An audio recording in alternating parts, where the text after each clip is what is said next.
day, everyone. We are back after an unexpected day off yesterday.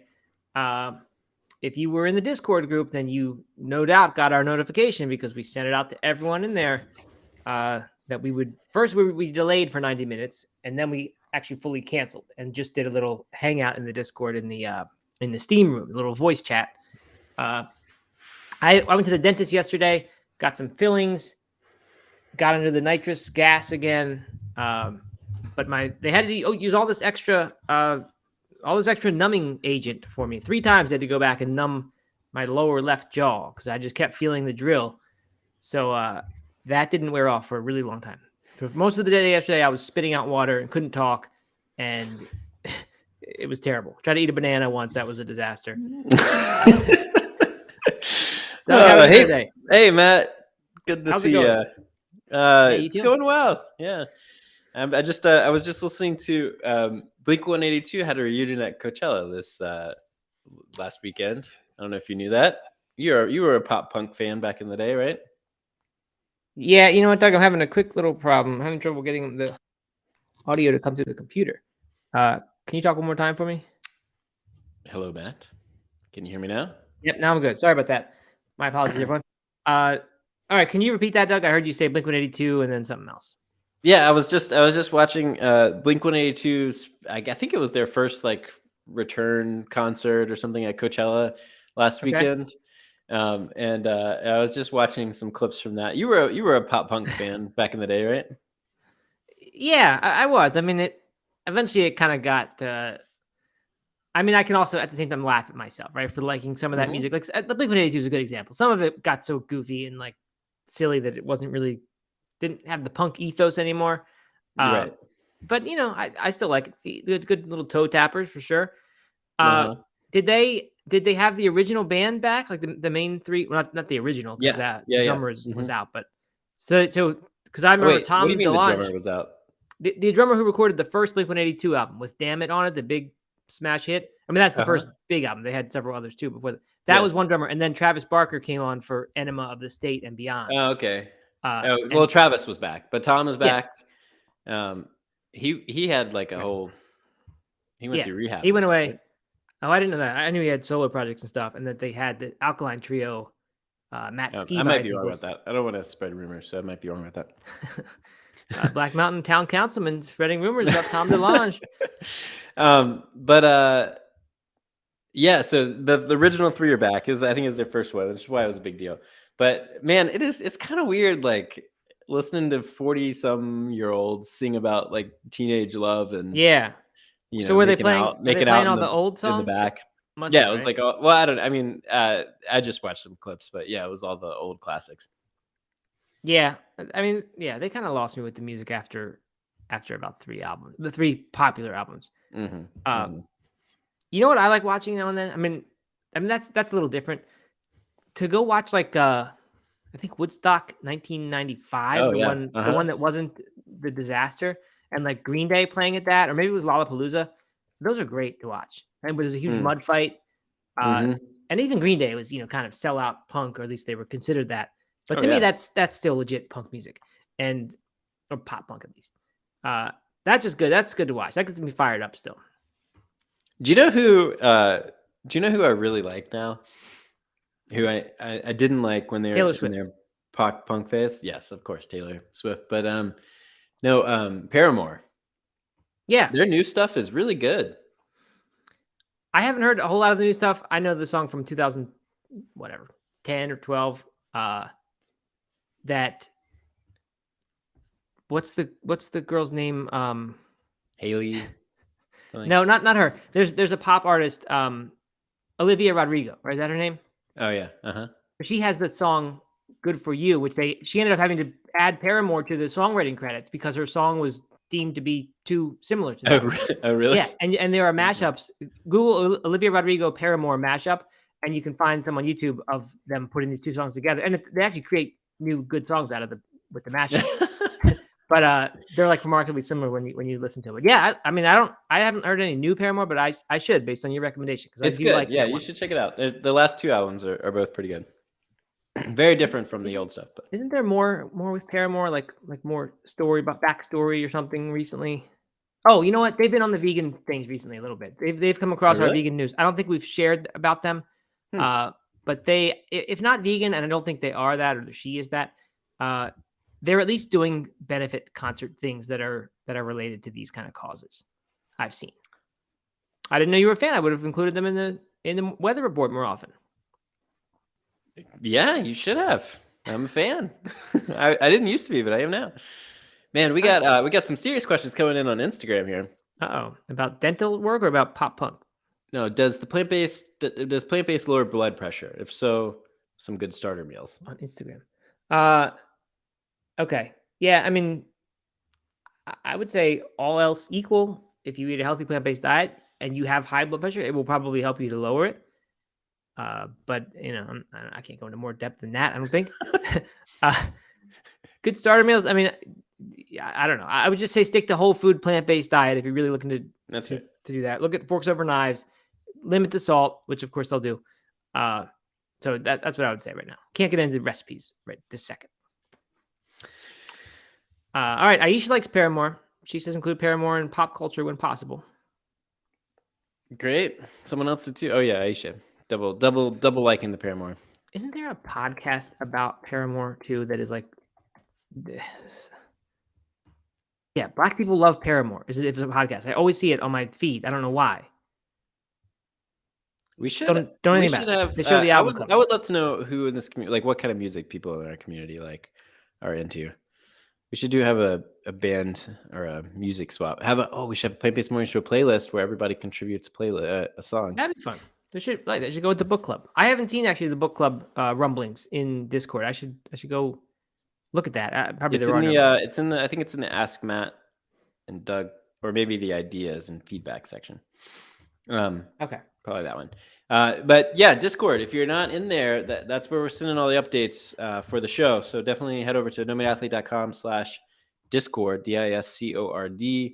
Join the Discord. It is continuing to grow day after day, but the pace has slowed down a little bit because we haven't really done a lot of promotion. So if you have people in your community that you want as part of the Discord, family members, friends, cousins, relatives, your crazy uncle who you want to introduce to a plant-based diet, add them to the Discord, get them in there. I'd love to see it grow. Matt and I hung out in the steam room for a little bit yesterday. We got to chat to a couple people. That was fun. That was fun. I'm glad you reminded us about Discord. That was my whole point with that dentist story, was to advertise for the Discord, because we're not going to go live every single time we need to announce that there's a change or something like that. Right? That's kind of crazy that we do that.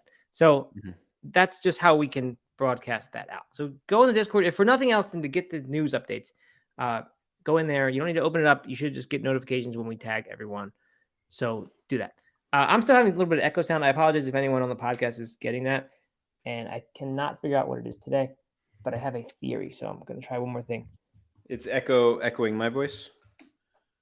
Yeah, your voice is coming in my headphones, which is good, but it's also coming out of some kind of speaker, and I don't know which one, and that's not good, because then it goes in the microphone. I think I fixed it, maybe. So sorry about that if there's echo before this. Anyway, what else, Doug? It's Wednesday. Last night, I must say, I'm not doing this this dry 21-day challenge in any official sense, because I'm only doing weekdays as of this weekend. Actually, as of the start, but this weekend sealed the deal when I had a beer on Saturday and then wine on Sunday. But yesterday, I feel like I kind of turned a corner a little bit. I've been having non-alcoholic beers since the weekend. Monday, coming off the weekend, I wanted a regular beer. Or I really what I wanted to do was finish the wine bottle that we opened on Sunday. Oh yeah, because and that's a bad thing, because we always open a new bottle on Sunday, often for a good dinner, and then it's always left over for Monday. So then I want to drink that and not waste it, and then my whatever streak I had going or planned for that week of not drinking during the week is ruined, right? Because I just start and then I just give up and figure I'll start again next week. But so this time I didn't do that. Yesterday, I finished a workout in the early afternoon and just kind of was craving one of those non-alcoholic beers that I have, and drank it. And it was like, it was one of the first times where I've had a non-alcoholic beer, and like, it actually, like, usually the fact that it's not real alcohol is sort of a negative. and I think this isn't the real thing. Yesterday, I just wanted it for what it was, and the thought of having alcohol in there, a poison, seemed bad. It was like, this is great. This is a nice thing post-workout. It's a drink. It's like a soda without sugar in it. It's called 0.0% malt beverage. This one is, and I just for the first time really thought about alcohol. It felt like a negative to me in my head, and that is a turning point. So I'm grateful to this challenge for that. Hopefully that sticks. But I'm enjoying how it's going. How's it going for you, Doug? You're obviously still haven't. Yeah, I'm still going strong, and I'd say I've had this weekend was kind of a turning point for me of feeling like every day wanting to do that ritual to to have that drink, then to not really. I mean, I don't know. It hasn't really been nearly as big of a thing since my pity party on Friday morning, Thursday night. I've been doing probably one non-alcoholic beer a night. Thanks to Helen. Shout out to Helen for hooking me up again. And if you want some special order, if you want some Athletic Brewing, head over to Discord. She's got a discount code in there. So yeah, I mean, I don't know. It's just been like just to have something different other than water at the end of the day. I think has been nice to have the non-alcoholic beer, and I don't know. It hasn't really been that bad. This weekend we're going camping. Who knows what life's going to look like for me on Monday after going camping? But so far, I'm into it. I definitely I'm not at all convinced that this is a long-term thing, but I hope that it changes some habits long-term. Yeah, and I would imagine that's what most people doing the challenge are hoping for. I mean, a lot of people don't want to give up drinking forever. They like it in some ways. It enhances their life in some dimension, and that's certainly how I am. Definitely. But this is great for resetting because it's too easy to fall into a drink every day, and I'm convinced a drink every day is not good. Even a drink every day, which I used to think that was healthy. I thought that was better than not, is to have one drink of wine or even a beer a day. 15 years ago, I said that was a healthy behavior. Now I think no way is that healthy behavior. Much better to limit that to a couple, if that. I've always thought that like adding that poison in there just kind of detoxifies everything, just kind of like cleanses the system a little bit. Will sanitize it. It does still have there are a few benefits to small amounts of alcohol that still show up, but it appears they're far outweighed by other problems. Okay, so anything else going on of note before we jump in here to our weather report featuring Cookie Monster today? That should be interesting.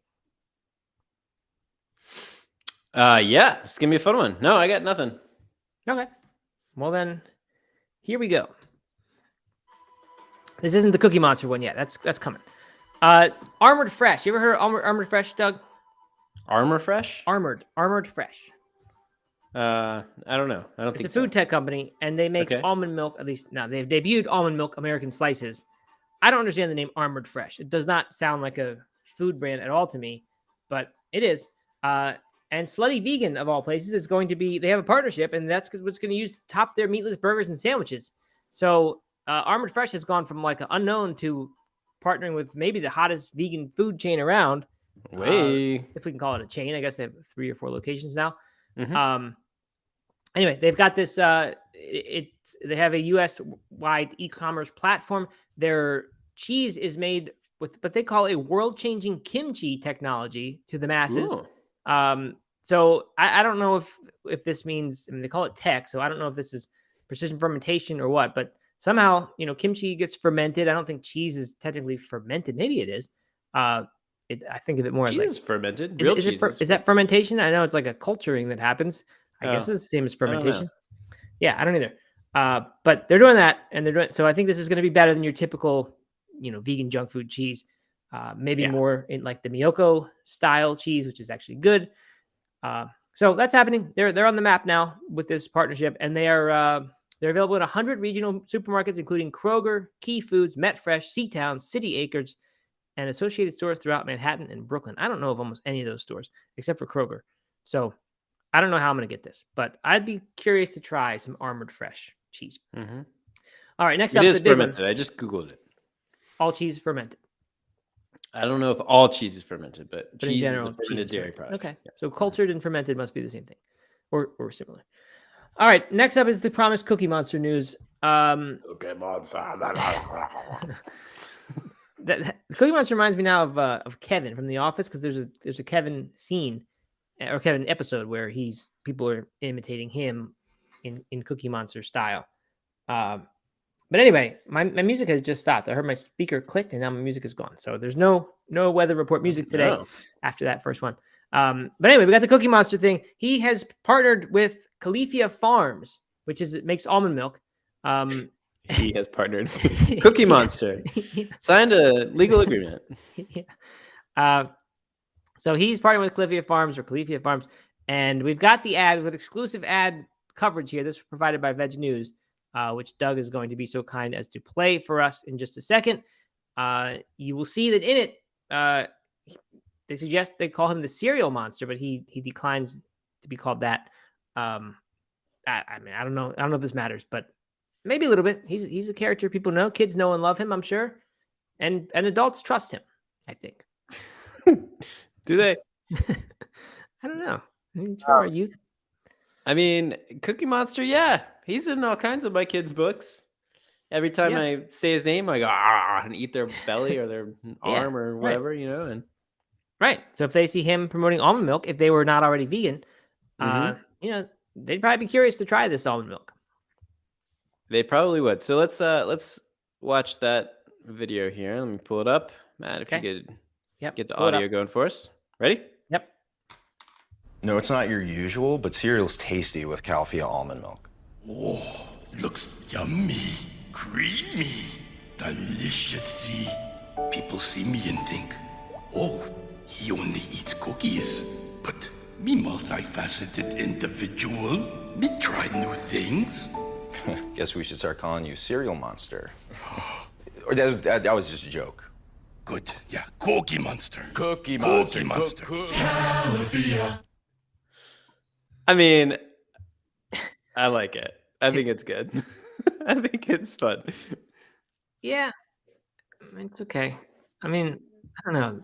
The multifaceted individual bit, like, couldn't he just like the almond milk and like show him chowing down, dunking cookies in his almond milk? Yeah, I mean, that's true. Where are the cookies? Where are the cookies in the almond milk? But I don't know. I think it's cute. I think it's fun. I like it. Yeah, well, it's not as bad as Oatly ads. I'll tell you that much. So that's a win. Good. No way. How much do you think a partnership with Cookie Monster costs? That's it. I mean, it feels like a pretty big deal to partner with a Sesame Street. Yeah, I think so. I think that's got to be an expensive one. Like I said, there's a lot of trust in that brand. I don't think they've done anything to undermine it yet. Maybe they have, but if they have, I haven't. I don't know about it. So I'm sure it's I'm sure it's expensive. Have you? What are your thoughts on Califia Farms? Did you ever get there? I don't think I've ever had any of their products. I don't even know if I've seen them. I've heard that name before. Oh, you haven't seen it before?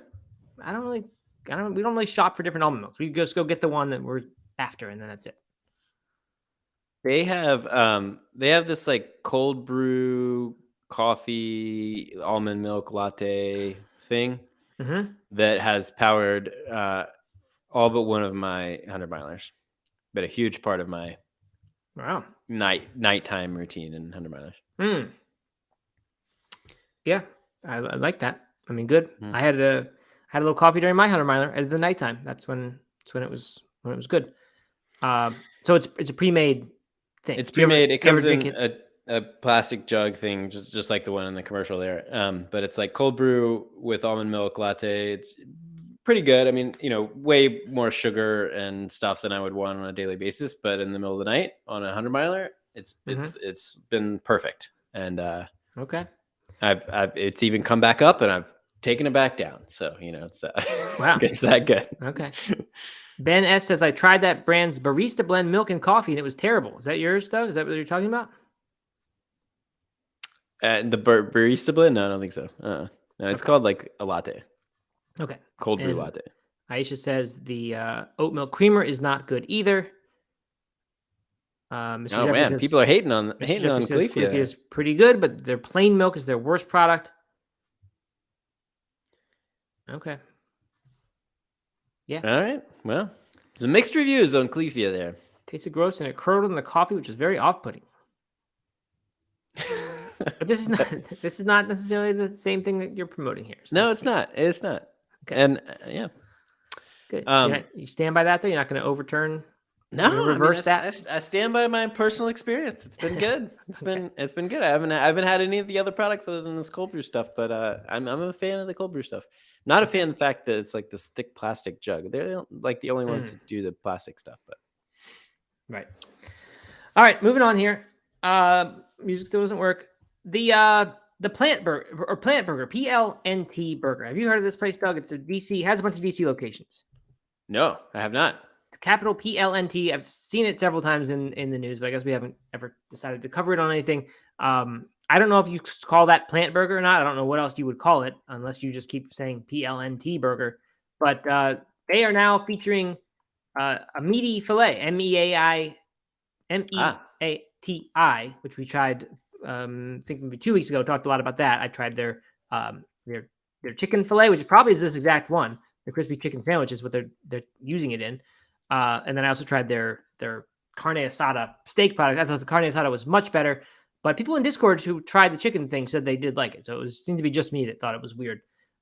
Anyway, they're using that. There are 13 of these locations now. They're in New York, DC, Massachusetts, Virginia, and Pennsylvania. Oh, and Maryland. So if you're ever up in the Northeast, grab some PLNT burger, and you can get this crispy chicken sandwich there. So Meati, I don't know. I mean, the reason it's not that interesting when a plant-based place adds a new menu item, but to me, the fact this Meati stuff is very different from the other plant meats we have tried and seen. So I think it's significant. I'd love to see this get onto a mainstream kind of menu, like instead of the Gardein, just because I'd like to see what people think of it who aren't typically vegans or vegetarians. But anyway, that's happening. This one from VegNews. There's a vegan honey called Melody, Mellody, that is doing microbial fermentation like so many other tech brands now, and they are making what they call bee identical honey. So that's a pretty interesting thing. I think a lot of the health benefits that people talk about with honey come from the fact that your local bees, visit all the local flowers and things like that, and somehow by taking in the honey, you immunize yourself or whatever, de-allergenize yourself to these things. So I don't think you get, perhaps what people talk about is maybe one of the biggest benefits of honey as far as health goes. I don't think you'll be getting that from this, but it is bee identical, and honey certainly tastes a lot better than most of the stuff that is vegan, like maple syrup, or it tastes different, I guess, maybe not better, but better than agave, I'd say. Agave's out. But here's the catch. You can't get this anywhere except for, 11 Madison Park, the fancy restaurant that was on the Rich Roll podcast, Daniel, I think. The only way to get this Melody honey is to pay $150 for a box from 11 Madison Home, which is the consumer products arm of the restaurant. So this is half the price of a meal at 11 Madison Home, $150. You get 3 single origin loose leaf teas, a jar of this Melody honey, some shortbread cookies made with the vegan honey and dusted with sugar and strawberry powder. And if, in case you were thinking that's not quite worth $150, they give you a wooden honey spoon to enjoy it all together. So then it becomes a no-brainer purchase. So you can get it now. You too could go order this thing right now on the website and have that, and then have $150 less. So it's a website. It's not. You don't have to actually go there to get it. No, maybe they probably have a little gift shop there at that restaurant, I'm sure. But no, you can go right to 11 Madison Home and get it. We need 11 Madison Home to sponsor this podcast.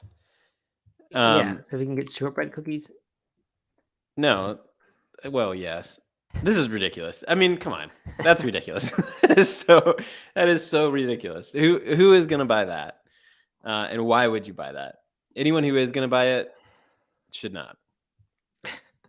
Well, rich vegan people or rich people who want to feel like they're doing good in the world. I don't know. I mean, there is no way that this is doing good in the world, that this is better than whatever they've done to produce this, stock it, ship it, get it to you is any better for the environment or for the bees than going to your local honey distributor and getting honey there. Yeah, that's probably true. All right, I'm at 11madisonhome.com right now, checking out their stuff. They've got gift boxes, like an oyster mushroom grow kit, the bar box, the mini bar box, non-alcoholic spirits trio, only $125, Doug, for 3 non-alcoholic spirits. Oh, wow. There you go. snack box, some nuts and granola bites for $55. So this stuff is premium pricing, no doubt about it. But they have a lot more. There's a ton of categories. So check out 11madisonhome.com. And yeah, if you're at 11 Madison Home, please just shoot us a DM. We'll set up a sponsorship thing. Get a little code for gift box subscriptions that we earn a little kickback on every one we refer. And then we'll do a complete 180, and we'll be big fans of these things. Our huge audience that's going to spend $150 on tiny jars of plant-based honey. Yeah. I mean, I don't know. Maybe somebody will be into it.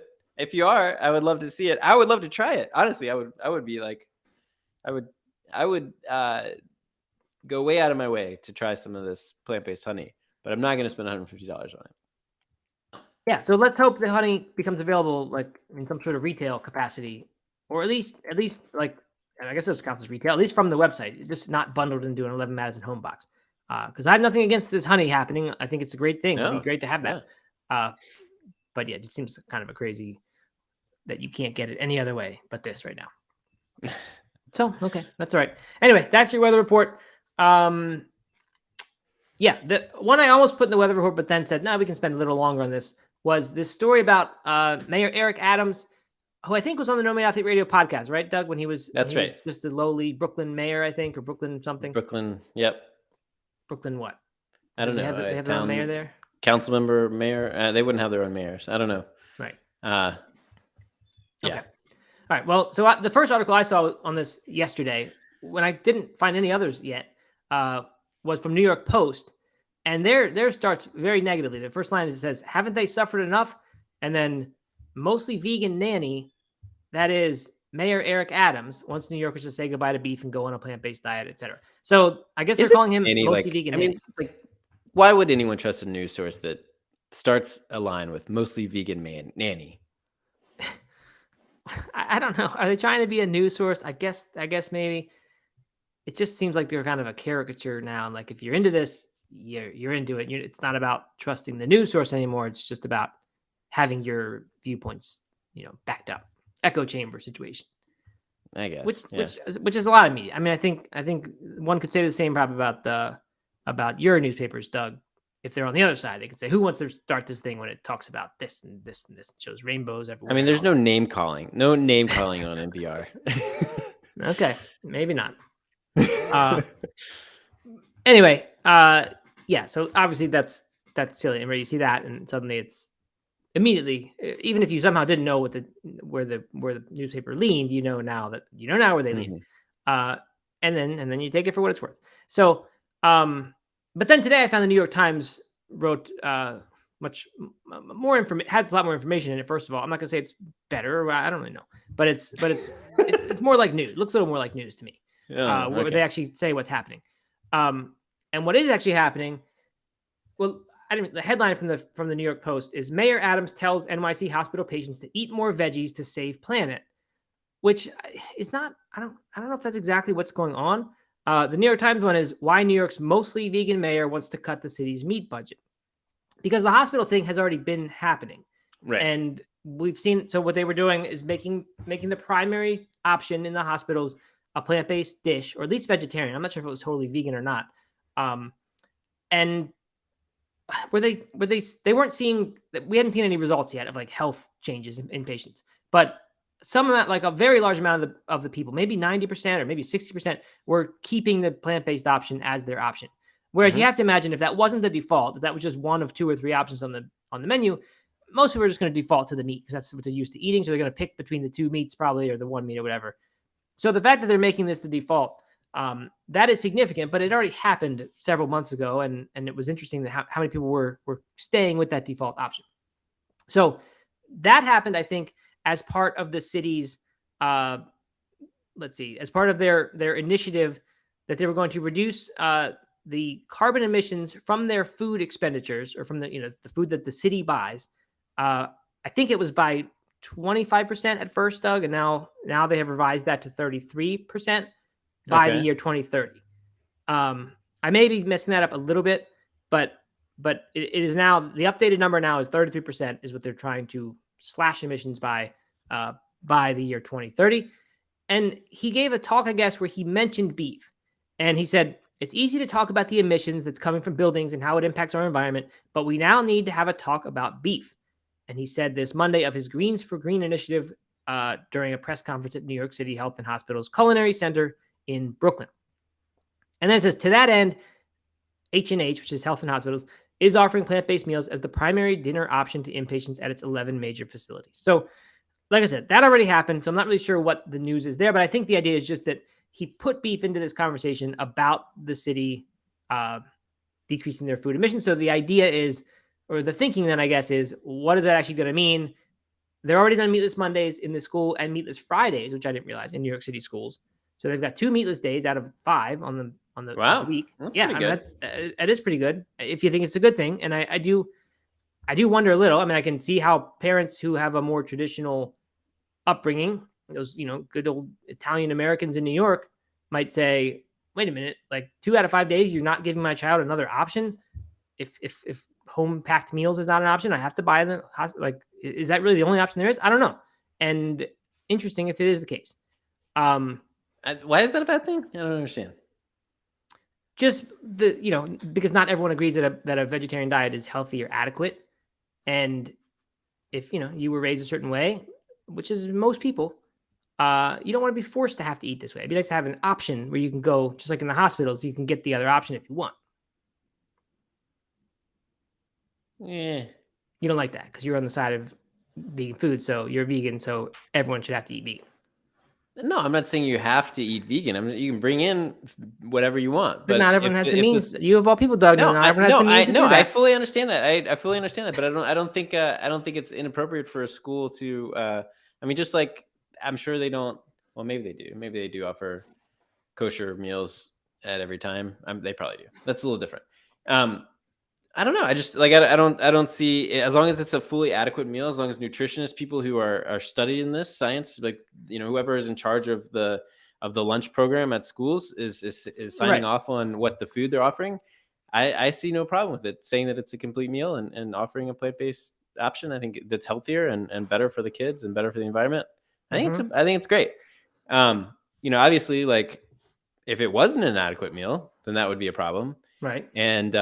And you have to wonder if like those pizza and French fries that basically fueled my high school lunches it should be considered adequate, and this is probably more adequate than that. So I don't know. I have no problem with it. Yeah, I'm not sure where I stand on it. I definitely agree. Like if we know that this is better for the city's climate goals, and if you're in the city, then you had the right to vote for these people. So there you go. And I certainly think it's healthier and can be healthier, much healthier. I'm just thinking like for all the people that don't believe that, which would be so many, it just seems like an extreme sort of thing to have 40% of your days. There's no other option, but I don't know if there's no other option. I actually don't know. We're kind of assuming that there isn't. So anyway, right. I personally like options. I think it'd be good. I do realize though, like if you had the option, well, maybe not. If you had pizza versus a meat dish, you just have plenty of kids choosing the pizza. But if kids are raised in a meat household, they may, just not ever pick the vegetarian dish. So I don't know. I'm not sure what the answer is, but anyway, I like options. But anyway, so that's happening. I do think in general, like this is a cool thing that he's bringing this attention to the climate impact of meat, because for some people that's going to be the motivator for them, and a lot of climate people who claim to be climate people don't eat in a climate friendly way or in an animal friendly way. So I think it's a good thing to be bringing that attention. It's interesting though, like a little bit like I don't know, the hospital thing, that seems to be about patient health, that you giving them these healthy choices during their hospital stay to help keep them alive, hopefully, in a lot of situations. Because as we'll talk about in just a minute, a meaty, animal product heavy meal can actually increase inflammation, or does increase inflammation in the time after that. And if you're a high risk heart disease patient, that could be the thing that puts you over the edge. So I see that. I think I'm not surprised that people get really upset now when it becomes a climate thing, and that's why they're going to be spending less on food. I don't know. I feel like when people, when they understand their personal health is at stake and that this is a decision made for their health, I feel like there's a little bit less anger about it. But I don't know. Yeah, I mean, I would say that the health of the environment is directly related to the health of most people, but But I do understand what you're saying, and I agree with you. You know, it makes a lot of sense in a hospital for you to provide the most nutritious, healthy food that would promote recovery and promote, you know, a healthy life. You know, whatever, promote good health, right? You don't want to be in the hospital for a heart attack and being fed a bunch of foods that will continue to perpetuate that heart attack, right? So, you know, I think that is a much better argument in a hospital than climate.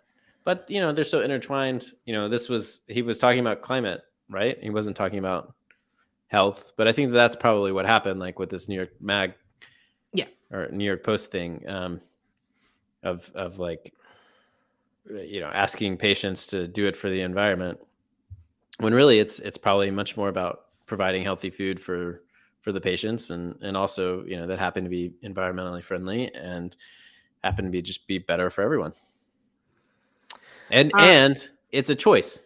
It's a choice. You could always choose the meat option. Right. In the hospital. Yeah. And so he's talking here, I think, about just in general expenditures. I don't know where else they spend food besides the schools and the hospitals. Maybe there's a few other times. But in general, they're going to be cutting emissions, which means cutting beef, because beef is, I think, currently responsible, they said, for 20% of the emissions. Food sources represent 20% of the city's overall emissions. So anyway, I may have, so that's right. So they are reducing the food-based carbon emissions. That's what this is all about. And food represents 20%. Somebody later in the New York Post article says something about that beef represents something like 3% of the calories. Like, there's a lot of focus on beef here. They say beef is like the one that is, I can't find the quote this second, but it was like that basically, here it is. To have 20 grams of protein from beef, that's kind of a meal's serving of protein, is like burning a gallon of gasoline, says Mr. Larrick, whoever that is. Richard Larrick, professor of management at Duke University. Everything else is less than a fifth of a gallon, essentially. And so I think what he means by everything else is even the other meats are less than a fifth of a gallon. So like beef is, and we saw this the other day when we looked at that chart of climate impact, or whatever it was, CO2 emissions impact of different meats. The beef was, far and away over on the right side ahead of everything else. So, there's this focus on beef here. They're not saying it, at least right now, eat more plant-based food. They're just saying eat less beef. Like that's the big focus right now.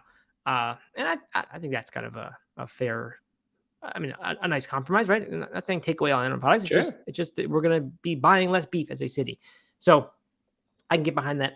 Aisha does point out something that I think is a valid argument. She says, because I was to my not opposition, but questioning the school lunch thing. She said it's only one meal out of their day. And that's a very good point. The kids are at home for breakfast and dinner. What they eat then except that a lot of kids get breakfast at school. Especially if you're low income, you get the free breakfast at school. So if it's truly meatless Mondays across the board, then that would be 2 meals. But yeah, and we don't know that either, whether that applies outside of lunches or if it's just at lunchtime. So yeah, but they're true. It's not like the school is entirely in charge of your kid's nutrition. If you live in New York for those 2 days, it's just one meal. So anyway, good point there, Aisha. Okay, so that is that one. We got a couple more here. A couple more comments before we move on. Go for it. D1 to know adventure coach says, I like what he's implementing. I wish I would have been introduced to healthier options when I was in school. Definitely agree with that. Yeah, and I don't recognize that name. So welcome to the live feed if this is your first comment. And then this is a funny comment here from Mr. Jeffrey. I went to school with a girl that would get burgers from the cafeteria and take the lettuce out because she didn't trust its quality, but was fine with the meat. And then that made me laugh even as a non-vegan. And then he follows up with it. In hindsight, I think she just didn't like veggies, which is probably closer to the accurate story. Yeah. Iceberg lettuce got a bad rap for a while. People started acting like it was poisonous just because it was low in nutrients compared to other leafy greens. Man, I love a good iceberg lettuce. Do you? Yeah. Every now and then a crispy iceberg salad. Like not for the nutrition value, but just for the, I don't know, just kind of the pop. I'm into it. Yeah. Crunchy, water rich. Not a bad thing. I don't think it's deserved, that hate on the iceberg lettuce. Although a whole iceberg salad lettuce or lettuce salad is not very good. You know what I had for dinner last night, Doug?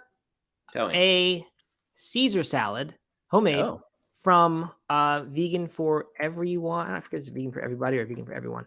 Vegan for Everyone, that America's Test Kitchen cookbook that I really like. Sorry, no, Vegan for Everybody. It has, we've only made like probably 10 recipes from it, but 5 of them were just like the best vegan version of something I've ever had. So they've just become staples. This Caesar salad is one of them, and it is delicious. We were in a pinch. We just hadn't really planned dinner. So while we were at soccer practice, Erin ran to the store, got a couple ingredients we needed to make this. We used croutons from her sourdough she had made a couple of days ago. That was starting to harden, so we just made that into croutons. Wow. And bought 2 packs of Tofurkey brand. I don't know what it's called, not chicken or whatever their little like chicken seitan bits are. 2 packs of that, and just quickly seared it and then threw that in. So it was like a grilled chicken Caesar salad sort of thing. And it was quite delicious. I would recommend. Made the dressing. Yeah, the dressing is made in the book. The only thing that's bad in the dressing is it calls for vegan mayo. They actually do provide a recipe in the book for your own homemade vegan mayo, which they claim is much better. So I'm going to give that a try. But you can get vegan mayo that is based only on olive oil and things, so it doesn't have to be a terrible food choice. But it is kind of, it holds that recipe back a bit in terms of health. Any parm sprinkle or anything on top? Yes, our vegan Parmesan sprinkle, which is made from cashews and nutritional yeast. We put that on top. So it was a nice. Sounds great. Great. It was really good, and it was quick to put together. So big hit. Recommend that book, Vegan for Everybody, if you don't have it. We had a big ass salad for dinner the other night, and I don't know. I got to do that more often. Now that it's warmer outside, I'm just craving those big salads. Just a bunch of beans, veggies. Yeah, definitely. Piece of toast. Yeah, I always need some kind of little carbohydrate source there to make it seem like a full meal. But serve it over grains or with some whole grain bread or something, and you're good. Or sourdough. Okay, so on to our next one. We've only got a couple minutes here. Let's not take too long here. VegNews has an interesting article about inflammation. It's called 7 Vegan Foods That Help Your Body Fight Inflammation. And the headline is, food can contribute to chronic inflammation, but it can also reduce it. So they spend a while in this article talking about inflammation in general. And I do think it's worth bringing up because I still am a little bit confused about inflammation. It's like step one of I don't know, questioning things about health and traditional advice is to think like, well, doesn't our inflammation serve a point? Like, that doesn't our body know pretty well when to do the inflammation process and when not to? And the answer that I have gotten and get from this VegNews article as well, they're saying basically the same thing, is that like, yes, inflammation absolutely does serve a purpose. You would not want your body to stop having inflammation because it does things like when you have an injury, the inflammation around that is good for many reasons. One of the reasons, by the way, that people question that icing your injuries idea to stop the inflammation, there's still, I think, I wouldn't say consensus. A lot of the advice I hear now is in the first maybe 24 hours after the injury, yes, ice is good. After that, it's not anymore. But still, why would it be good if your body doesn't? Don't we trust our body well enough to know how to deal with that injury and not have to stop the inflammation? So I don't. That's its own question, Doug. Do you have any opinion on that? No, I don't. I wrestle with the same questions. Yeah. Obviously inflammation serves a purpose, and completely eliminating it or reducing it when your body needs it most is not a good thing. And kind of letting your body play out, especially around an injury, I think is good. But at the same time, chronic inflammation is a bad thing, right? And there's times when your body gets things wrong or does things poorly. Right. And that's the real question. We're not talking about inflammation that just happens when, you get an injury or something. This is chronic inflammation. And they talk about here how research has linked air pollution to a more reactive immune system and an increase in internal inflammatory responses. Microplastics specifically have been linked. And in 2019, they say one study, they say predicted, I think they mean sort of estimated, that we could each be consuming around 1 credit card of plastic per week through contaminated water and food. That is terrible to think about. I don't want to imagine what that is doing to my body and my cancer risk if I'm taking in 1 credit card per week. I hate that idea. Stress, smoking, lack of exercise, all can also contribute to chronic inflammation, as well as consuming certain foods. Anything to add there, Doug? I always thought that when you got rid of a credit card, you were supposed to eat it. So this is, I don't see what the big deal is. Yeah, you are. Keep on doing that. Whenever you get rid of a credit card, just go ahead and eat it. No, that's gross. That's awful. I've heard that stat before. And it's bad. Right. So the conclusion here from them before they get into the list is like, I guess, implied conclusion is like, we have this chronic inflammation. We have inflammation way more than we were meant to ever have. Therefore, we should eat in a way that reduces that inflammation. I still have the question, like, and this might be what you said, sometimes our body's wrong, or we've evolved for a situation that isn't this one. Like, I guess what I'm still asking is, but if that inflammation is serving a purpose because we've all got all this microplastic in our situation, in our bodies, then maybe we shouldn't be making such an effort to stop the inflammation if it's doing this thing. Well, I guess the question is, though, what are we doing that is triggering the inflammation, and is it falsely triggering that, right? Aisha mentions that inflammation often comes from highly processed foods. There are certain other things that are lifestyle changes that we're doing that are probably causing inflammation, and maybe that's like your body thinks it's supposed to react with inflammation, and really it's not serving that purpose. It's serving the purpose that it should. That makes sense. Yep. And the other thing that I thought of is perhaps like, yes, in any given instance, if there was 1 week where you inhaled an entire credit card, yes, your body would be right to produce inflammation in that week. But if given that is happening every single week of our lives, maybe it turns out that having inflammation turned on that long is actually worse than what would happen if you had much less inflammation. So I think that's another. Perhaps we've not evolved for an environment where chronic inflammation, really could happen. And so our body is getting it wrong. And so I can kind of buy that one. And I do think, I don't know this for sure, but I do think in general, there is plenty of research that would suggest that behaviors that lower chronic inflammation, or even just the actual lowering of chronic inflammation, because they can measure that, ends up with positive health outcomes down the road. I don't, like I said, have not actually seen that research, or not that I recall, but I would imagine that exists. So I'm not trying to say this is a controversial thing and we shouldn't be reducing inflammation. I'm just trying to, I've always wrestled with that in my head. And I do think that's probably the explanation. So you're saying you're not a doctor? Is that what I'm hearing? No, I'm saying I am definitely a doctor. You should trust me for all medical advice, legal advice, financial advice, any sort of advice that you could trust me for. You should. No, don't listen to him. It's not true. So here's one thing though. What I like, and this is just because it makes sense in my head. I don't have any science to back this up, but what makes sense in my head is inflammation reducing foods, like naturally reducing your inflammation, seems like a pretty positive thing because we know that we're consuming things that are increasing inflammation. Right. Versus like a medication or something like that would reduce inflammation, like forcing that inflammation reduction to happen through medication feels very different than like eating a diet that is high in foods that naturally reduce inflammation. Does that make sense? Yes. And to add to that, if we already are surrounded by lots of things that increase inflammation, including many of these modern processed foods and maybe high animal product foods, according to Dr. Greger, that would be the case. He's the one who has pointed to a lot of studies that say animal products do cause inflammation in the postprandial period, after the meal period, for a few hours.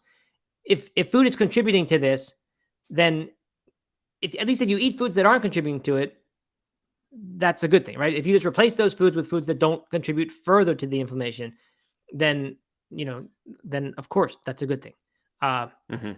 So anyway, but these do more than that. They actually reduce it apparently. So here we go. Number one, vegetables. By the way, I'm not actually a doctor. I should probably clarify that. Not a doctor, not a financial fiduciary person. Finally, you're starting to worry about it. That's good. And I'm not a lawyer either, believe it or not. You're not a lawyer. Wow, you're not a doctor. I can't be trusted for any advice, actually. Yeah. All right, so number one, vegetables. No surprise here. This is the obvious one. They mentioned kale, spinach, cauliflower, carrots, beets, sea vegetables. These are the ultimate natural remedies to help your body heal. 4 to 5 servings a day of raw, slow cooked, lightly simmered, or steamed. So yeah, get to vegetables. They're the best thing. And to me, this is always when people ask about a plant-based diet in sports, why does it possibly help? Anti-inflammatory properties are probably the biggest reason. I don't know for sure, but that's what so many people talk about as being the big benefit. So eat those veggies. Don't just go plant-based or don't go vegan and then keep eating junk food. You got to actually get the vegetables if you want these benefits. Number 2, fruits.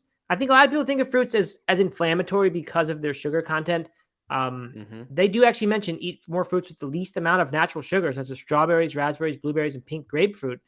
Andrew Weil says cut down on your intake of high sugar tropical fruits. So I'm guessing, given all this certainty around these recommendations here, that these foods do actually contribute the least to inflammation or the most anti-inflammatory effects. These low sugar foods, if you get a higher sugar fruit, perhaps there will be more inflammation. That's not a reason not to eat higher sugar fruits, as long as you're eating whole fruit. But I guess if you're going fully for anti-inflammatory, then follow that advice. Okay. Number 3, nuts and seeds. So they say 5 to 7 servings per day of omega-3 fatty acids and healthy fats from foods like nuts and nut oil, flax, chia seeds, and extra virgin olive oil. 5 to 7 servings per day. I don't know. That's a lot. Yeah, I don't know what a serving of omega-3 fatty acids is. That seems like a weird. I don't think they have those in servings. But anyway, that is a lot. That's a lot. But I guess if you use olive oil in 2 meals a day, or if you're like me and you have a thing of nuts in front of you, you probably eat 7 servings right there. You know. Yeah, right. Get them all at once. Yeah. So I mean, no doubt about it. Omega-3 very important. So put those seeds and nuts in whenever you can. Spices, they mention things like turmeric, ginger, hot red peppers, and garlic. And I think if you're going to mention garlic, you probably should put onions in there too, because they're the same family, the allium family. So I would include that as well. Add them generously to each meal. Yeah, a good point. I mean, this is like it's easy to make meals that don't involve a lot of, especially these particular highly anti-inflammatory spices. But it's good. So even if you're 50-50 on whether or not you need that extra flavor, you should do it for the health benefit. So add that in there. This is starting to sound a lot like my talk of 10 foods worth eating every single day, Doug. Have you noticed that yet? It sure is, Matt. It's suspiciously so. So far, every one of them has been one. Let's keep going. Number 5, green tea, also in my talk. I know. Oh, no. Okay. But apparently they're not lifting directly from my talk, because they say to follow the brewing instructions carefully. In my talk, which I gave probably 12 or 15 times in my career, I said you actually want to brew green tea if you want the highest antioxidant capacity, and I assume the anti-inflammatory properties to maximize those. You actually want to brew it for far longer than the tea snobs would tell you. Where you just you just dip that green tea in the 175 degree water or whatever for just a little bit, so your water barely even turns it colored, and that's the best flavor of green tea. But if you want all the antioxidants and things, you should do it for like twice as long and fully boiling temperature, as they say. Fair, Doug? Can you endorse that from your no longer a Dober tea fan, but whatever your local tea house is? Perspective? I don't. Well, I mean, I've always thought that when you follow the loose leaf tea instructions to the letter, it always calls for more time soaking than I would normally do. Ah, okay. Maybe because it's loose and not already ground up, so it needs a little bit more time to get out. Yeah, maybe. But I drink green tea every afternoon, and I just leave the tea bag in the cup and then keep refilling it. Oh yeah. That's really not how you're supposed to drink tea, but that's how I do it. Yeah, I mean, you're right. That's not how you do it, but I do think that's a good way to get all those antioxidants out. So I'm in favor of that. All right, number 6, supplements. Doug, you and I, we work for and own a supplement company, so we're all for number 6. This actually was not in my talk, however. They say savvy vegans know the importance of B12, but additional supplements will help fill in the gaps. One of which could be one of those servings of omega-3s that they tell you to get. That's right. That would be in a good supplement if we were to make one. They say make sure your daily vitamin includes vitamin C, vitamin E, and mixed carotenoids. So those are not in complement. I know those are 2 that are missing from essential. Yeah, and to me, the philosophy behind complement essential is that we get those things from our diet. From those fruits and vegetables and green tea and spices and nuts and seeds. We shouldn't need to add those things in and get them in supplement form. But I guess if you're big on anti-inflammatory stuff, then go ahead and do it. And finally, number 7, healthy sweets. They say dark chocolate should be consumed sparingly, but offers antioxidant benefits that are very high, especially in 70% cocoa or higher. I mean, tricky one there because then it comes with sugar, so you got to be careful with that. Obviously, the higher, well, not obviously, but the higher your cocoa percentage is, the less the other stuff will be there. And I think that means the less sugar will be in there. I'm not really sure. Does sugar factor into that calculation when they count the percentage of cocoa? I have no idea. I don't either. It's probably by weight, so maybe it does. Okay, so eat your chocolate. I don't know. Is that still true? Do we still eat chocolate for antioxidants, or is that just an excuse? I don't know. I mean, didn't we read something a while ago didn't we have some study that was like, yeah, if you have pure cacao or something like that, there's some antioxidant properties in there, but by the time it gets into a chocolate bar, it's all stripped out. Yeah, very possible. I don't remember specifically, but I do remember something about that. And cacao powder somehow did really well in whatever they were analyzing. Yeah, and same with coffee, right? It's like it can be a source of antioxidant, and I think because people actually eat that one, they eat the chocolate. They don't eat all the other stuff on this list, but they actually eat the chocolate. It turns out to be a large percentage of most people's antioxidant, contribution is from coffee and chocolate. But it doesn't mean that they're like that you need to eat those. It just means you should eat the other foods, and then. But anyway, it's a reason to have a little chocolate if you want it. Yeah, fair enough. I had Aaron made for Holden's birthday on Monday. Mountain Football Kid. If you want to check him out on Instagram, she made an ice cream cake. She didn't make the ice cream. She bought the ice cream. I think it was Oatly chocolate ice cream, but she made an Oreo crumble kind of crust, like the old Carvel cakes, and it turned out perfect. It was amazingly good. It stuck nicely. It was good, and we got antioxidants from all those Oreos. That was the big reason. It was an antioxidant cake. Just pure antioxidant cake. That sounds great. I love a good ice cream cake. As he said, next year we're gonna actually make the ice cream ourselves because we do have an ice cream maker that we bought for our daughter, but has been used only one time in 2 years. Was it good? Was it successful? I don't remember. I think it was pretty good. I don't remember. Matt. What? I noticed that twice today, and this is the running joke, right? Of I love different foods. But I said I love lettuce. I love a good ice cream cake. Those are my two comments today. Yeah. And I know it's a running joke, but I'm trying to figure out because it's not a character that I'm putting on here. I just really I love this thing, So, but I don't know why I keep saying it like that. Maybe I just maybe I really do love those foods. Yeah. I get excited for ice cream cake. I get excited for some iceberg lettuce. I get excited for tacos and nachos and tater tots. What can I say? Right. Which sounds like a bad thing, kind of, but it's also someone who loves life, has a zest for life. And as you pointed out, I don't like any foods and I just like alcohol. So it's probably better to like all these junk foods than just always need wine with your meal to make it a good meal. So I understand. I'm coming around on this philosophy of yours. Okay. All right. Sounds good. All right. So on that note, we're going to wrap up. Robert Cheek's coming here today to my house. He's going to spend the night, at least one night. I'm not sure how long he plans on staying, but he will. I mean, of course, he's welcome to stay as long as he wants. I really didn't mean it to be a joke. I just don't know how long he plans on staying because he's going to a lot of bookstores and things. He's given a couple talks. Last night he had dinner with Dr. B down in Charleston. So nice. Yeah. So he's on his way up here now. And maybe he'll pop in tomorrow or even be here with us. I don't know. He should. That'd be great. Yeah, I'm sure he will. All right. So that's it. I think that's all we got for today. A little extra long episode because of the yesterday's missed one, which was entirely deliberate, right, Doug? We planned that in advance. We said we'd give the people a little extra 15 minutes today. Yeah, exactly. Oh, man. But anyway, thank you to those who commented on Instagram and said, where is the show today? Because I always think that is a good sign. Yes, loved it. Yeah. Miss Jeffrey has an idea. Maybe we can do a running fitness segment to get him fired up. That'd be a good Robert segment there. Maybe we just do Robert doing push-ups. We could just doing push-ups in the background, like in Parks and Rec when John Ralphio and Tom start that business and they just always have what's Detlek Shrimp? Is that the guy's name? Doing dunks in the background? Yeah. The Pacers player. Yeah. We always have Robert doing push-ups the whole show. I for people who don't know, he loves doing push-ups and he loves showing doing push-ups in front of people and kind of had that was his shtick for a while. I don't know if that's true. Is that true? He loves that in front of people? Yeah, didn't he he'd break out? I don't know, multiple times. I've heard stories of him just breaking out in the push-up. I don't know about that. Maybe I'm sure he really. Okay. I mean, he ran a lot of fitness classes on the Vegan Cruise always, so he would maybe do that stuff then. I don't know. I don't know if he loves that. Maybe all right. Maybe that's just a story I'm making up in my head. Now I feel bad because now I feel like I'm making fun of him. I'm not. That wasn't the point. That wasn't the point. I mean, I don't think he'll be opposed to the idea if we told him to do that or asked him to please do that. No. But I don't know if he relishes that.